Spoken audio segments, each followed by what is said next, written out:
Good day everyone, and welcome to Exile News, the week show that brings you all the important news and information on Path of Exile. And first up, GGG hit us with what they are working on. First, before that even, they came and said, well, to be transparent, the number of players at the start of the league is, or has been, 23% lower than what joined us at launch compared to their all-time record, which I'm pretty sure is the previous league or 2 leagues before that. Maybe not the previous one, since people knew about the harvest nerfs already. But anyway, 23% is actually kinda a lot, but GGG was prepared for that. They made plans for that, so they are fine with that. And I'm sure they're reading all of the feedback, even though most of it is just people crying. But there is some truth in there as well, and GGG definitely knows it. Anyway, they went to do a lot of hot fixes. First up, I mean, like graphical T-posing issue, normal stuff I guess. Trying to fix the Reaper, giving it some more survivability at low ultim levels. Still feels like shit I guess. And well, the bleeding damage modifier was not applying. They also buffed it after a while, and it wasn't really consuming the minions. Some would wonder if the gem was actually tested or not. I don't know. I mean, the main problem with the Reaper, I think, is the fact that it was presented as a gem or a minion that would kind of substitute all of your other minions. Maybe you summon 1 or 2 to support him, but everything would be on his shoulders. Kind of like the Herald of Agony, that's how I imagined it. Instead, it was pretty damn bad. And I mean, they tried to fix it. I don't think it's still fixed. People find a way out and it was patched, so I mean, I don't know about that gem yet. But anyway, there's a lot of general bug fixes at the beginning of the game, and also they're kind of working on other stuff like showing how many ruined artifacts you have when you are in the merchant vendor windows, which makes perfect sense I guess. Also, improving the drop rates for the vendor refresh currency, because if it's too rare, you don't really do much with all of the currency you got from the league. So yeah, that makes a lot of sense. And some of the mana cost multipliers have been reverted, and I don't mean totally reverted, just lessened a little bit, so it should be a little less heavier on the mana cost, but still pretty damn heavy. And I haven't heard anything about the cast on crit and that kind of stuff, so I think that's still dead.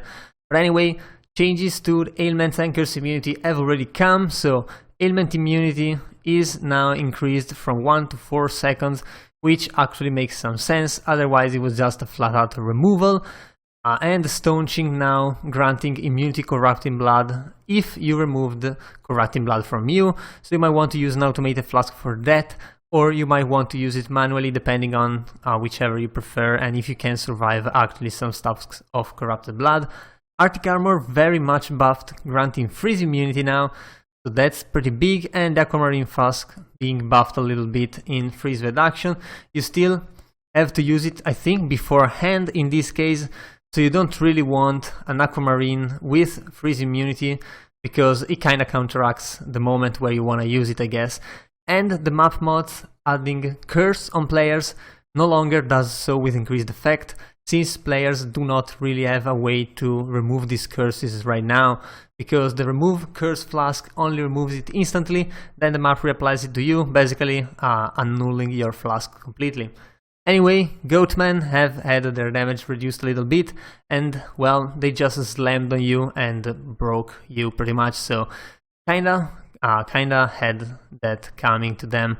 And you can also read why Expedition has 20 different type of currency, but yeah, we're not really gonna go into that. And if you don't know how remnants work yet, and you haven't engaged with the expedition things yet, I'll definitely give you a check. It's pretty easy. Basically anything you detonate affects subsequent detonation, so that's really how it goes. And also, well, if you haven't had your chance to watch Twitch for your favorite streamer's first reaction to the Brutus fight, well, here are some of those which are pretty interesting. And yeah, Brutus was pretty fun to see, and pretty nice to see how GGG is already implementing PoE2 techs in how he slams doors down when he runs through them.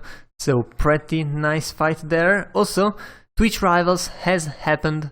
Sadly, they didn't really post this. I don't know why they didn't post this like a week before. They just announced it a day before, so I bet most people just missed it because of that. It was on Friday and people tend to go out on Friday as well, so yeah. I mean, I don't know, but still, basically a Twitch Rivals happened on Twitch, obviously, where a lot of streamers competed in a multitude of Royale events, basically accumulating points. It was couples against each other, so it was pretty fun, and you could follow your favorite streamers. It was, for example, Matil and Queen against like Creep and Cute Dog, something like that, and all other streamers. So it was pretty interesting to watch, and there were also drops, which sadly have gone now after 30 minutes and 2 hours of watch times. I don't think you can get them watching VODs, which is pretty sad. I think they should actually make that happen, because that will bring people who didn't have the chance to check this out to actually watch the Royale, maybe get interested in that, maybe just leave it in the background, but doing or giving some views to PoE, which I guess is always fine. Anyway, these were the drops, and then, well, were all the prizes for the winners, which you don't really care too much, because the winners were just streamers.